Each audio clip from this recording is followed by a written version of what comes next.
Ladies and gentlemen, welcome back to Sophia Fireplace. What if Uganda's next election is not about who becomes president, but about whether, after the forthcoming elections, we will still have a country left to call home? When you look at our history, you realize that Uganda has not only been voting for leaders, but we've also been voting for survival itself. You have heard promises before. You have seen posters, attended rallies, and danced to empty songs. But deep inside, you know Uganda's elections are not just campaigns and dances. They are battles for power for some, dignity for a few, meaningful change for others, and most importantly, for the future your children will inherit. Looking back at Uganda's political shadows, you realize that Uganda's history is not just written in books. It is written on the faces of survivors. Think back to the 1970s, the years of Idi Amin. Families vanished overnight, ordinary people silenced by fear. Soldiers breaking down doors in the middle of the night, the Fungua Mlango and Panda Gari horror era. This was not politics, it was terror. Years where elections were unheard of, where power was claimed not by the will of the people, but by the silencing of Ugandan voices. We remember the political prostitutes and hypocrites, those who sold their conscience for a seat at the table of power, trading justice for envelopes stuffed with money. They sold their voices, and in selling themselves, they sold you and me. We remember a time when money stood taller than humanity, when bribes were exchanged for ballots and votes were weighed in shillings rather than principles. Ugandan politics has often been hostile. We've seen neighbors turn on each other, tribes pitted against tribes, blood spilled in the name of belonging.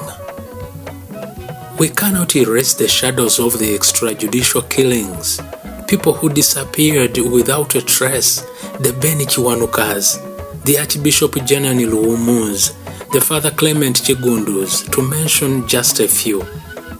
We remember the beatings so merciless that they left scars not only on the flesh, but on the spirit of the nation. How many families still sit in silence, staring at empty chairs where loved ones once sat before they were taken and never returned? Then came the 1980s, the Bush Wars, brothers fought brothers, fields became graveyards, and still, ordinary Ugandans bore the heaviest burden. Is the Luwero Triangle a relevant example here? Fast forward. The promise of never again became a slogan, yet you still saw political prisoners locked up, opposition crushed, journalists silenced, students beaten on university campuses. You saw neighbors labeled by tribe, you are not one of us, you are the other. You saw tribal favoritism, poisoning politics, dividing Ugandans against themselves in all sectors. This tribal poison, unbelievably and paganly, dared to drop into churches and mosques. It fears no God, therefore. You cannot think about tomorrow without considering yesterday. Uganda's past is not a story in a book. It is your story. It is your family's story. You recall the cancer that has broken this nation.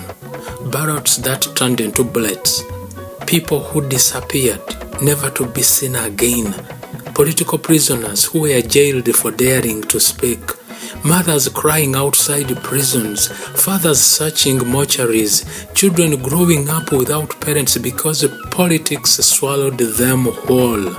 Every election, you hope for better. But what do you see? You see leaders who once spoke boldly later crossing over to serve the very systems they condemned. And always money. Money before humanity.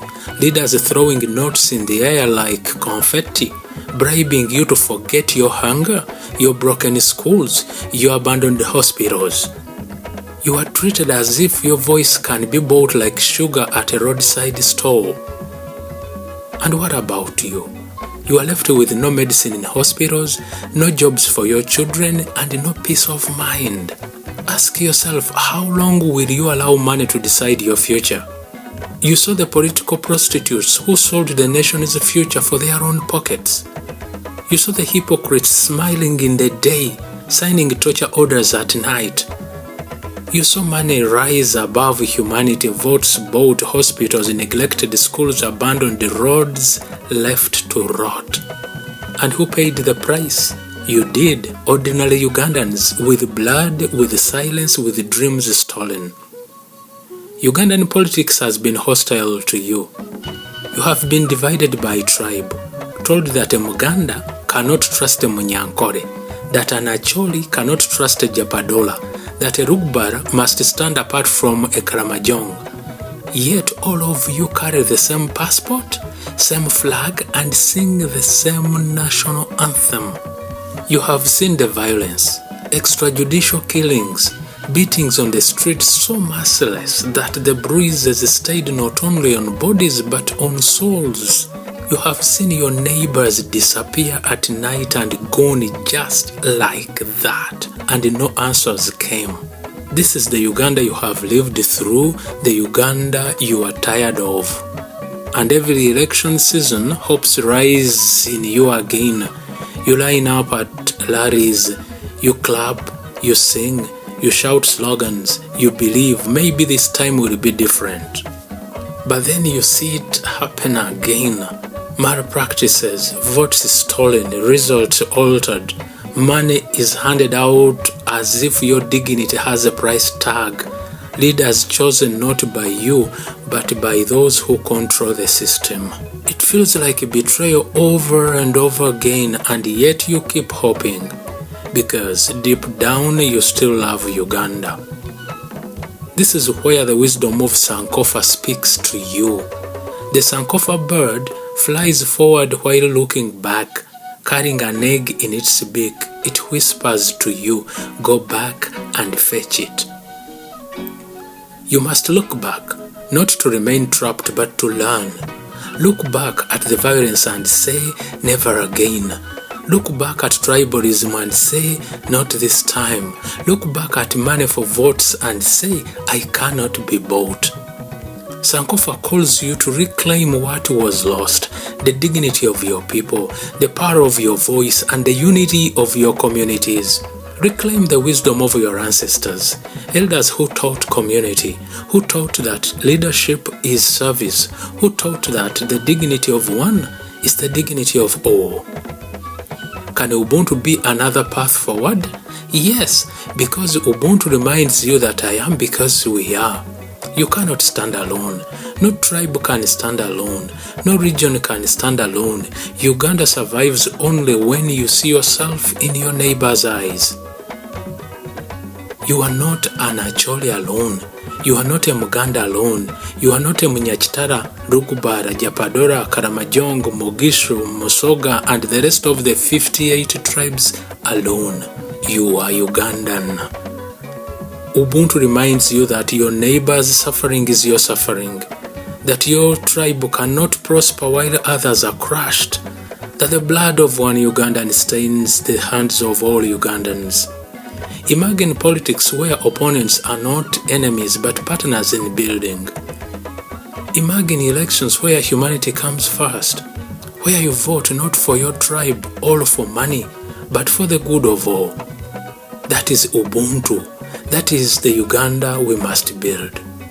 Imagine a Uganda where elections are not wars but conversations, where leaders compete with ideas rather than violence, where humanity takes precedence over money, and where leaders serve, not exploit.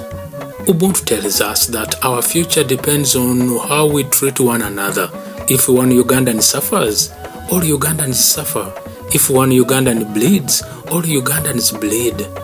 So I ask you again, what if this election is not about who becomes president, but about whether we will still have a country left to call home?